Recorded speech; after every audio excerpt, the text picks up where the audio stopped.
Okay, purihin po ang Panginoon sa oras na ito.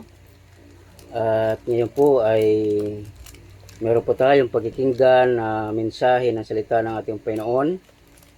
At dadako po tayo sa napakahalagang salita sa buhay po ng tao. At ang ating po ngayong pag-aaralan dito po sa Mateo chapter 21 o chapter 7 verse 21. Okay, Mateo chapter 7 verse 21.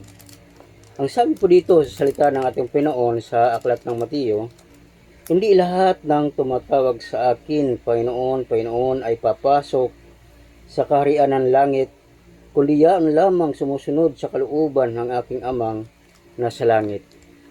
Ito rin po ang Panginoon sa pagkabasa ng kanyang buhay at makapangyarihan ng salita. At ako po muna ay manalangin.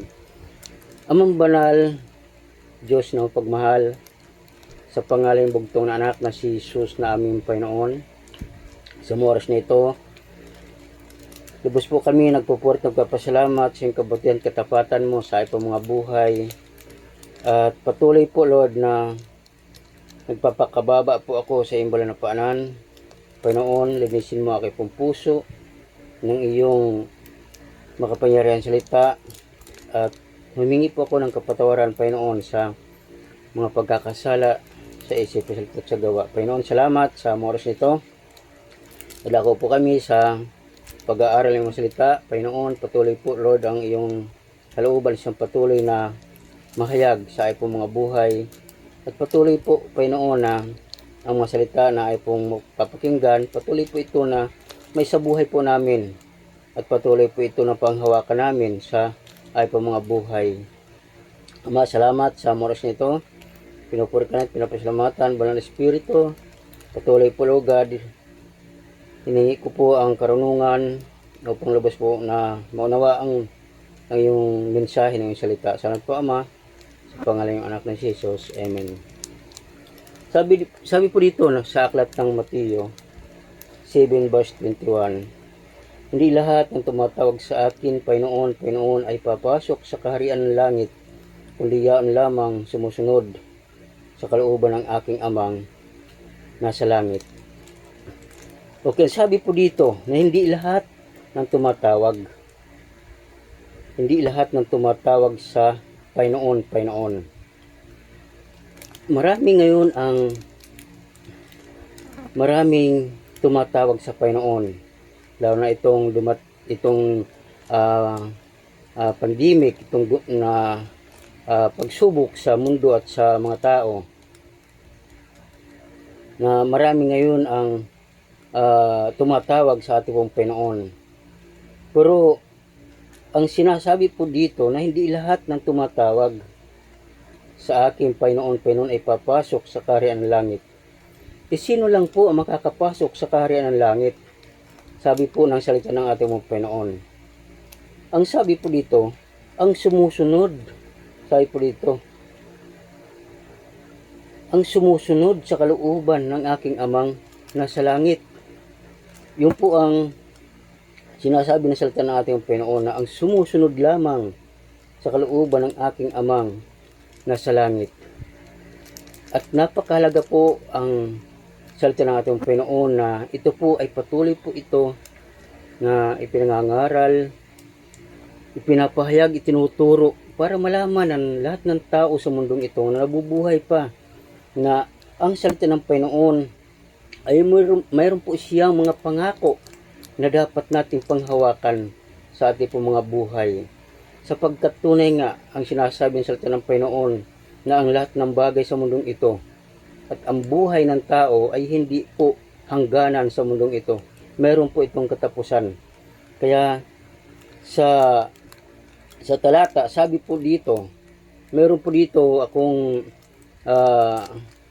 verse na babasahin dito po sa 7 Matthew chapter 7 verse 13. Ang sabi po dito, pumasok kayo sa makipot na pintuan, sapagkat maluwag ang pintuan at malapad ang daan patungo sa kapahamakan, at ito ang dinaraanan ng marami.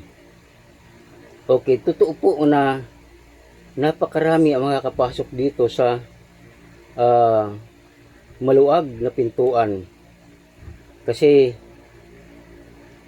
marami ang tao pa ngayon na bagamat napapakinggan ang salita ng Panginoon, marami ang nangangaral, marami ang nagtuturo at nagpapahayag sa kapaligiran ng mundong ito. Sa mga lansangan, marami nangangaral dahil ito po ang layunin ng Panginoon sa buhay ng tao, na ang tao ay makasunod sa kalooban ng ating Panginoon.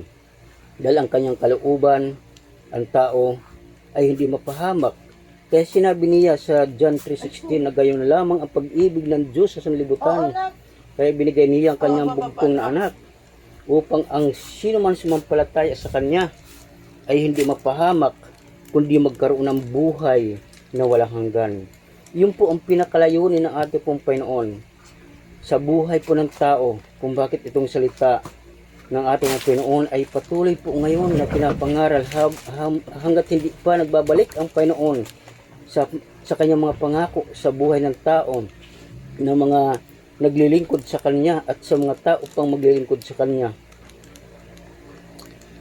Siya po ay babalik ayon po sa salita ng Panginoon na ating po mga nababasa, na siya ay magbabalik upang kunin ang kanyang mga anak, yung mga nakapakinig ng salita ng ating Panginoon na nagpatuloy sila, ipinaglaban nila ang kanilang pananampalataya, ipinaglaban nila ang salita ng Panginoon sa buhay nila bilang mga lingkod ng ating Panginoon.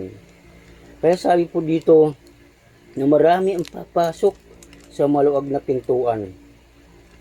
Totoo po yun na maraming papasok doon dahil marami ang tao na binabaliwala ang salita ng Panginoon. Pag dumating ang araw ng ating Panginoon, doon malalaman ng lahat ng tao na ang salita pala ng Panginoon, ito pala ay napakahalaga.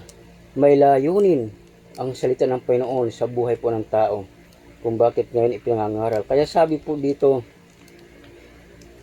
14 verse 7, chapter 7 verse 14, ngunit makipot ang pintuan at makitid ang daan patungo sa buhay at kakaunti lang ang makasusumpong niyon. Totoo po yun, kakaunti lang ang makasusumpong. Kung ating pong titingnan ang 10 dalaga, yung 5 hindi po nakapasok, pero yung 5 naiwan, o nakapasok yung 5 naiwan. Nakapasok yung 5 doon po sa kasalan. Bakit sila nakapasok doon sa kasalan? Ang 5 na inalarawan ito po sa buhay ng mga mananampalataya. Ang sabi po dito sa Mateo chapter 25, babasahin ko po.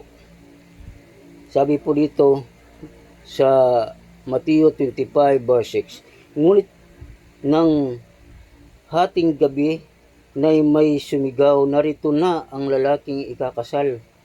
Salubungin ninyo. Agad nagbangon ang 10 dalaga at inayos ang kanilang ilawan. Sinabi ng mga hangal sa matatalino, bigyan naman ninyo kami ng kaunting langis. Aandap-andap na ang aming mga ilawan. Baka hindi magkaasya ito sa ating lahat.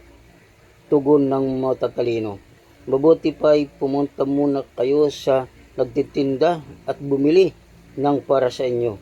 Kaya't lumakad ang 5 hangal na dalaga.